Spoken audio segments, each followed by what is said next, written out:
Welcome to the Gold Exchange podcast, where we untangle market and policy complexity using timeless economic principles.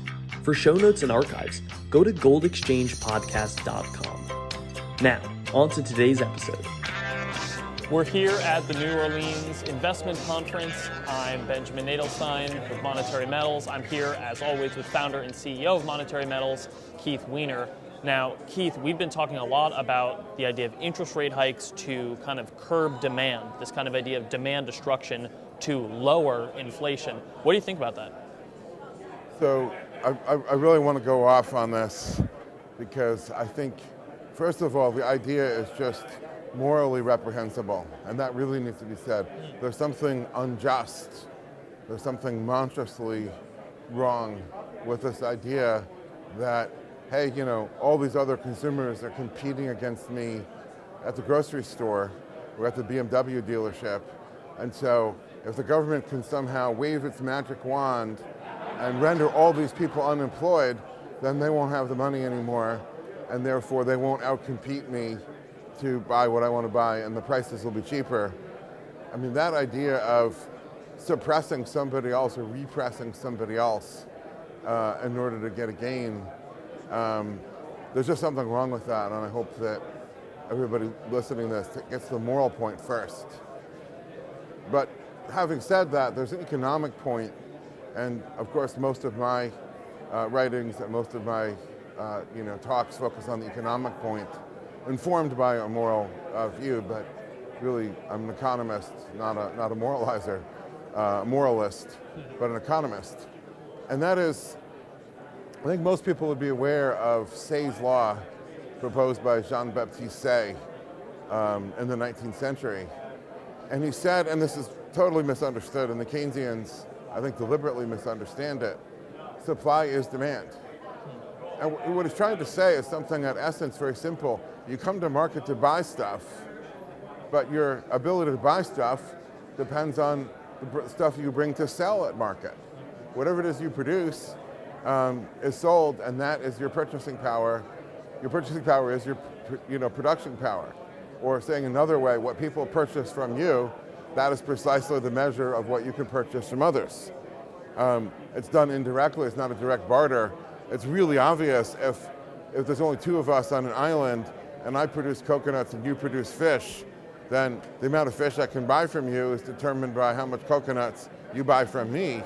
You buy the coconuts from me by giving me fish, I buy the fish from you by giving you coconuts. That's really obvious. Sure. Now you add a third person and a fourth person and a 3 millionth person and a 4 millionth person and a 300 millionth person and a 4 billionth person, it becomes so much more indirect and therefore abstract and therefore harder to see, and therefore a lot of clear things slip through the cracks and disappear into the fog. But at the end of the day, what you can purchase, it comes from what you can produce. So this idea that we're going to render people unemployed to reduce demand, the only way to reduce demand is, and which is the same thing as saying unemploying people, we're reducing supply.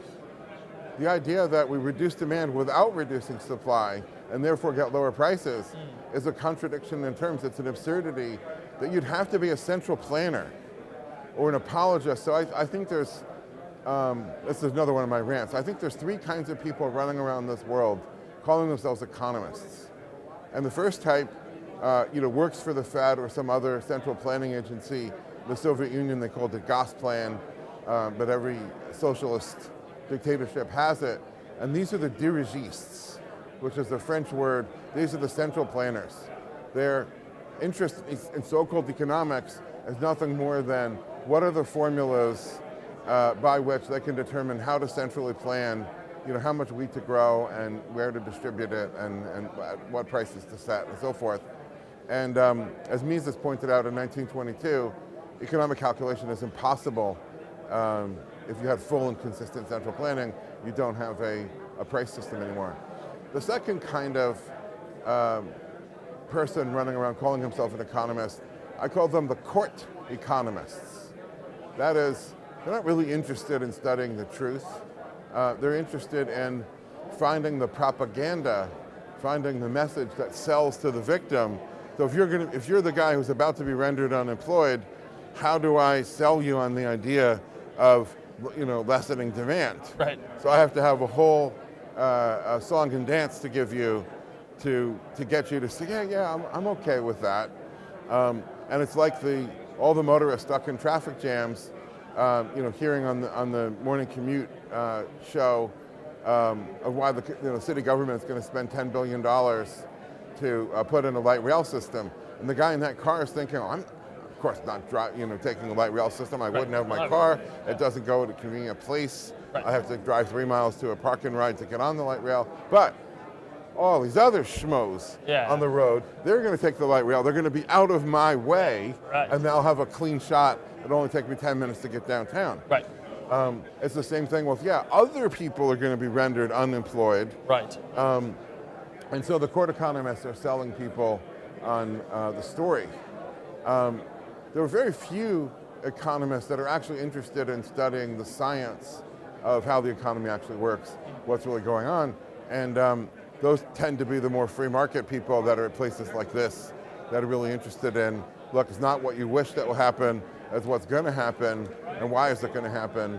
And so there's a lot of interesting presentations here in New Orleans about that.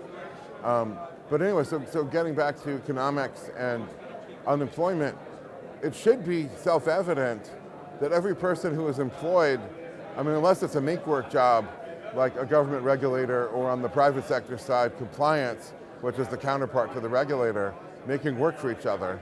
The compliance person says, or the regulator says, you have to do this. The compliance person says, here's this. The regulator says, now I need to hire more people to read the thing that you just produced, which I demanded you produce. But most people working in the productive sector are producing something. Right. If you lay them off, then they're not producing anymore. So by cutting employment, you're cutting supply. And which John Baptiste, said very elegantly, 200 years ago approximately, supply is demand. The idea of cutting demand to cut consumer prices is an absurdity, that's a contradiction that I think people should be able to see. And if you see that, you realize that the Fed isn't just pursuing the wrong policy, they're not even wrong. The theory isn't even wrong. Right. And that expression comes from Wolfgang Pauli, 20th century physicist. Somebody gave him a paper and he read it, and he crumpled it up and he threw it in the wastepaper basket, and he says, this isn't even wrong. It doesn't rise to the level of being wrong.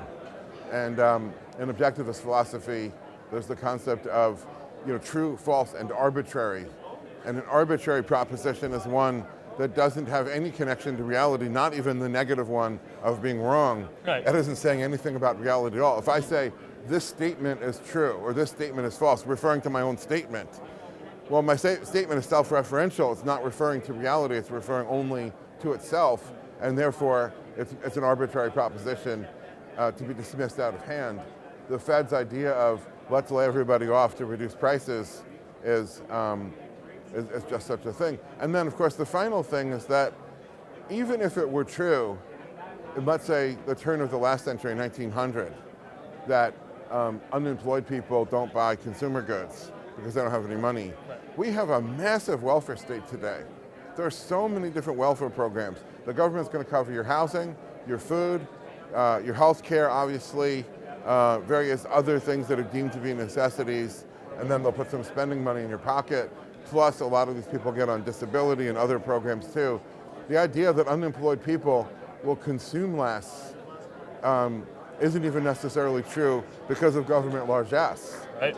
So that's not a problem with the theory of it, that's a problem with the practice of it, but an equally severe problem. So I think this whole thing is wrong-headed, wrong-footed, and not going to work out in the way that their so-called theory, and I say so-called, a theory is an attempt to explain reality.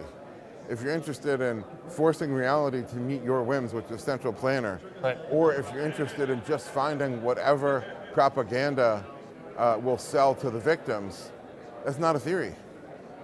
A theory starts with, here's the observation, now how do I explain the observation? These people don't even have a theory, so I say their so-called theory will render people unemployed, isn't going to work, isn't working already, Unemployment is surely rising and going to rise a lot more.